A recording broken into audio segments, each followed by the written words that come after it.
What is your daily if you are an overachiever? At the beginning of the project, set proper expectations. Most homeowners, this is the first pool that they've ever built. Shovel in the ground to water in the pool, here's kind of what you can expect. I think those are the things that put the superintendent over the top. You picked the right team, you picked the best team, and now we're going to show you how we're the best team as we build your project. Love it.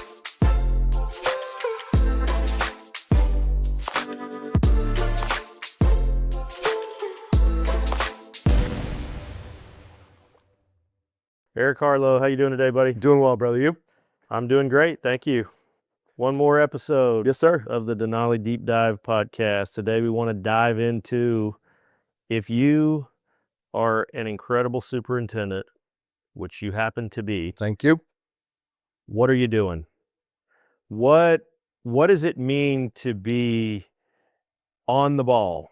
If you're out here on job sites running construction projects like this, what is your daily if you are an overachiever?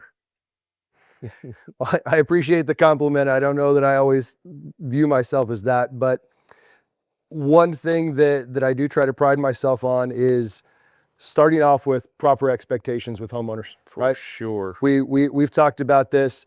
Most homeowners, this is the first pool that they've ever built. Yeah. They don't know what they don't know. They don't know what to expect.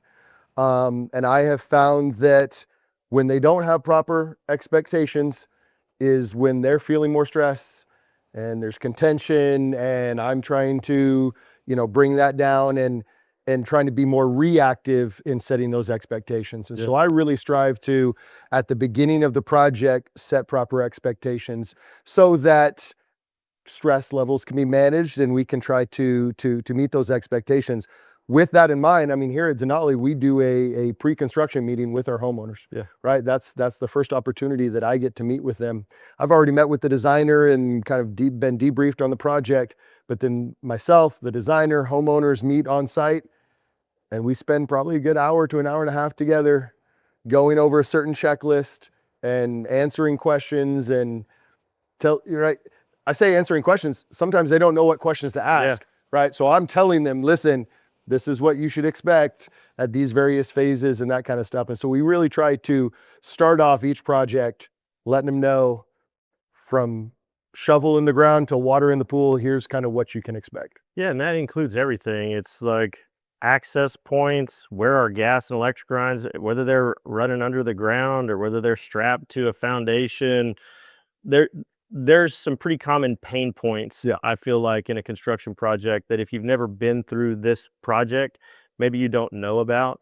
I think those are likely the most important ones, and you do a great job of setting those expectations so it's not a mystery of what's going to be going on back here and what to expect, right? I like that. So setting realistic expectations. You mentioned that before you ever get out here to build a job, you've gone over these things. That you're not seeing this for the first time. So let's talk about what you're building this project off of is a detailed set of drawings, specifications, contract, scope of work, all of those things. Correct.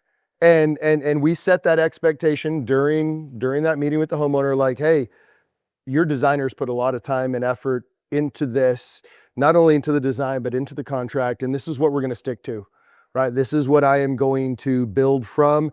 And I think that's another important aspect of managing the job is, again, most homeowners don't know what to look at. They look back here and they see a chaos and a disaster. And it's my job to look back here and see depths and measurements and materials and, certain specifications and that kind of stuff. So I think that's another thing that sets a good superintendent apart is throughout the entire process, they will look for things you don't know to look for. Yeah.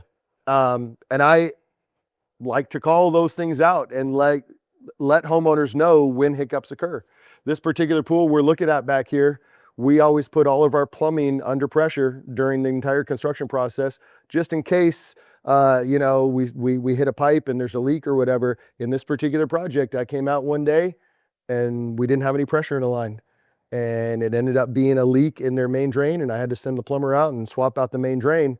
rather than just do that because I know that that needs to be done, I let this homeowner know, like, hey, listen, we found this and here's the solution. Here was the problem. Here's the solution. This is what we're doing. And again, I think that helps ease the mind of, because they don't know what they're not, they don't know what they don't know. Yeah. I like that. Moving from that, that's a perfect segue, I think, into communication, which I feel like it's the most important thing at times that we do in a project. So I feel like you do a great job of communicating. I think there's a couple of things that to look at there is the frequency of communication and the quality of communication. Tell me a little bit how you operate. Sure. So, I mean, it is the expectation of every superintendent here at Denali Pools to communicate daily with our homeowners from the time we start digging until there's water in the pool and we finish that project. And we try to, so I mean, that's frequency, like every day, Monday through Friday. Obviously there's holidays and I take a day off on occasion, that kind of stuff, but we always pre-wire homeowners to let them know, when we're not available, but they should be hearing from me every day and keeping those open lines of communication, me letting them know what's going on and them, giving them an opportunity to ask questions back. Right. But then quality to me goes beyond just masons on site. Right. Like, okay, check. I've communicated daily. Right. Right. Masons on site today. Right. I personally try to take it to that next level. Try to give them some level of detail, try to figure out what my homeowner needs, right? Are they a working professional that cannot be back here during the day? Are they traveling a lot? Do they need more written communication for me? Or are they a recently retired couple who I see, every time I'm on site and we have a pleasant conversation for 15, 20 minutes. They don't need as much, in that daily text. And so we try to get to know our homeowners, figure out what their needs are, what their pain points are, and build that trusting relationship so that they feel comfortable asking those questions. Yeah, that's fantastic. I think as much as the frequency, the quality that we, how we communicate and the attention that we give to clients, that is what I consider, man, that is the extra. Yeah. That's the extra mile that sets a great superintendent apart from somebody who's checking the boxes. Maybe they'll get the pool built, Sure. right? But they just don't have that same relationship with the client that I feel like is so important. Talking about client relationships, talk about communications, there's a whole nother group of people that we communicate with on a project. And that's the folks that are boots on the ground, hands on the hammer, making that become what it is. Yes. I think that another thing that sets apart a great superintendent is how he drives that whole process. Because that's, as a superintendent, that's your job, right? Sure. To drive. So, and to me, as you mentioned, it comes down to those relationships. Going back a little bit, setting expectations with homeowners, most homeowners don't understand the construction business in that these are not my employees. Right. These are subcontractors that we work with, right? I am not their boss necessarily. I cannot tell them, I need you here tomorrow. You have to be here. But I have to build a relationship with them that if I need them here tomorrow, that I can ask that of them, right? And so I want my homeowners to know that, listen, I'm not going out here on Yelp trying to find a mason to build your pool. Right. Right? Like the mason that I'm going to build your pool with is the same mason I probably built 90% of my pools with, right? Yeah. Like I have a relationship with him. He knows my expectations. We know how to work together, right? Because we've done it so many times. And I do leverage those relationships when I need to. Right? That can be a very frustrating part of construction for homeowners when I say, hey, the masons are going to be on site today, and then they're not. And that happens, right? Even with the relationships that I have, right? Because they might not be the only person, I might not be their only project today, and they may have had an emergency and they got called off somewhere else. That's part of the construction, process.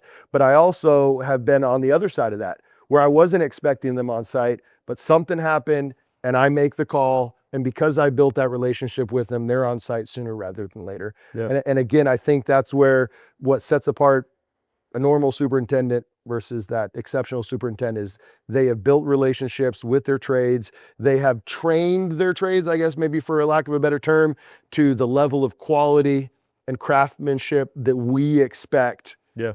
And we can be confident that they're going to come on site and do exactly what we need them to do.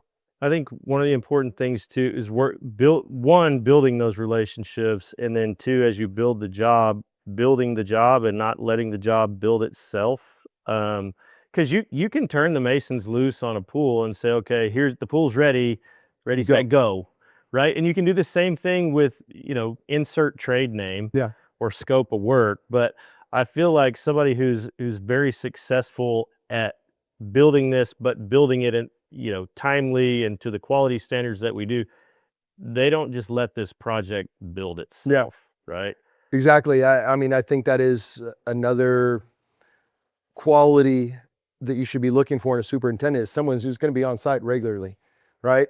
Like you said, I could turn this over to the masons and they will probably do a decent job, but they maybe not be looking for a certain level of detail or something. I built my relationship with the homeowner. I know exactly what they're hoping for, and I can help communicate that to that particular trade and make sure, hey, homeowner really wants to see this. Can we make this adjustment or what have you? So being on site, working with those trades to make sure that expectations from homeowner, from Denali get communicated to them is extremely important. And when I'm on site, something else I think homeowners should know is I am taking a ton of pictures of this and trying to document the construction process. At the end of a project, we generally have several hundred pictures of your project. And that helps for any troubleshooting down the road. Where did that plumbing line go? How did we install this here? Right. And it does help in that warranty process, because we're in this for the long haul with the homeowner. Right. And so when warranty issues arise, those pictures and documentation are invaluable to help us identify problems and then restore the pool back to where it originally was. Where is that sleeve located? Where did we tie into the grounding wires? All of those important things that can become very important in the future. So Eric, you talk about being on site. What does that mean? Does that mean you're here once a week? What's the minimum standard, you think? And then what do you try to achieve? I mean, that's a good question. I mean, I would hope minimum standard is at least once a week, right? I think sometimes the phase will dictate, right? But I think an exceptional superintendent, somebody you should hope to work for, is somebody who's on site 3 or 4 days a week, right? 5 days a week can be a little unrealistic. Just to throw that out there to some homeowners, but you should be seeing your superintendent more often than you're not seeing them. Is what I would say. So I mean, 3 times a week is great. 4 would be awesome. 5 can be challenging, but being on site frequently helps to minimize deviations, right? If I'm only on site once a week and we start deviating, there's a lot of work that's happening. It's a lot of correction. But if I'm on site, every other day, couple days in a row, that kind of stuff, I can quickly catch those deviations and get us back on track as quickly as possible. That's great. And I think it just promotes such a huge amount of trust from the homeowner when Eric's truck is parked in front of the house for 30 or 45 minutes and he's walking the backyard, he's taking pictures, he's communicating. I know for me, that makes a huge difference. And I'm a construction guy. I've been doing this for over 2 decades, right? But every day when I get that update from Eric, or I get a video this week, it was, hey, the bubbler caps are on, they're turning off. This is what the overflow looks like. And my little boy happened to be out there working with it. Yeah. Right. I think those are the things that put the superintendent over the top, and that's what we strive for. Yeah. Not just that bare minimum, Yeah. but to work with people that instill the amount of confidence that we try to instill from the very beginning, which is you picked the right team, you picked the best team, and now we're going to show you how we're the best team as we build your project. I love it. All right, man. Well, thanks for all you do. Yes, sir. We appreciate your hard work, and I hear the cicadas out here. They're chirping. That means summertime has arrived. Yes, sir. So It's swim season, baby. that's it. Stay cool in your jeans, drink a Yes, lot sir. of Gatorade, and get out there and build them. Yes, sir. That was a fun one here with somebody who knows the job inside and out. We appreciate Eric being here. We want to keep bringing you interesting people and spectacular performers. If you like what we're doing, give us a like, subscribe to the channel, and we'll keep bringing you great content. Hopefully you're learning something. I know we're trying to teach and enjoy ourselves while we enjoy it with you. So give us a like, give us a subscribe, and we'll see you back next time.